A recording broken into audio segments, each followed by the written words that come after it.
பராசக்திக்கு நிகரான சக்தி வேறெதுவும் இல்லை. அன்னையை தொடர்ந்து வழிபட்டு வர நம் வீட்டில் எந்தவித தீய வினைகளும் வேலை செய்யாது.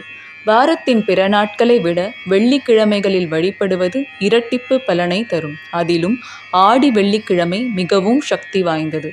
அதிகாலையிலேயே குளித்து வாசலில் கோலமிட்டு பூஜை அறையில் தீபமேற்றி பூஜையை தொடங்க வேண்டும்.